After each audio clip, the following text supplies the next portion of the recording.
Sir, Sapa के नेता रहे हैं कानपुर से इरफान सोलंकी, उनके घर पर ईडी की रेड चल रही है। देखिए, जो भी भारतीय जनता पार्टी के खिलाफ है, जो भी भारतीय जनता पार्टी के खिलाफ बोलेगा, चाहे वो अधिकारी हो, चाहे वो किसान हो, मजदूर हो, नौजवान हो, महिलाएं हो, इस देश के कोई अन्य गैर राजनीतिक व्यक्ति हो, उन सबको ईडी, सीबीआई एजेंसियां, मुकदमे सब सामना करना पड़ेगा। इरफान सोलंकी के साथ भारतीय जनता पार्टी का जो व्यवहार है, जो जाति इरफान सोलंकी के साथ हो रही है, वो पूरा देश देख रहा है। और अब ईडी की कार्रवाई जिस तरह से चल रही है, वो भी पूरा देश देख रहा है। क्यों भारतीय जनता पार्टी उनसे जुड़े हुए लोगों के घर पे ईडी, सीबीआई की इंक्वायरी नहीं होती? क्यों केवल विपक्ष के नेताओं के खिलाफ ही ईडी की इंक्वायरी होती, ईडी की छापे पड़ते? तो ये पूरा देश देख रहा है। एजेंसियों का दुरुपयोग वो भारतीय जनता पार्टी का गहना बन गया है। सर, दिल्ली के सीएम केजरीवाल, उन्होंने कहा है कि भारतीय जनता पार्टी लोगों को शामिल करा रही है ईडी की रेड के जरिए, और ईडी की रेड के बाद पूछा जाता है कि वो जेल जाएंगे या बीजेपी में शामिल होंगे। देखिए, ये इस पे तो बहुत बड़े बड़े कार्टून और बहुत से ऑडियो वीडियो भी वायरल होते हैं।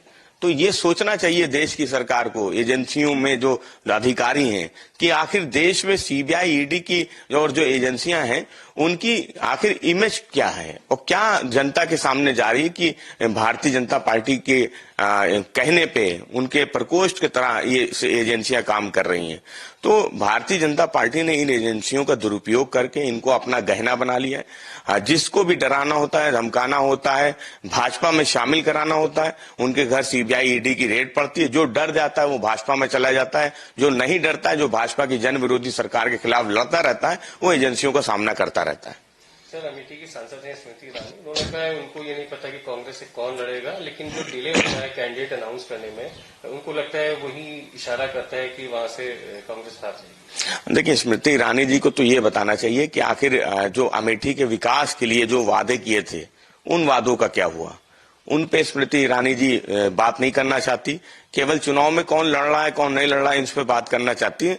तो भारतीय जनता पार्टी के प्रत्याशी स्मृति ईरानी जी, वो अपनी चुनाव की तैयारी करे। समाजवादी पार्टी इंडिया गठबंधन अमेठी, रायबरेली समेत जो उत्तर प्रदेश की सीटें उनको जीतने जा रही है, क्योंकि हमारा नारा है 80 हराओ, भाजपा हटाओ।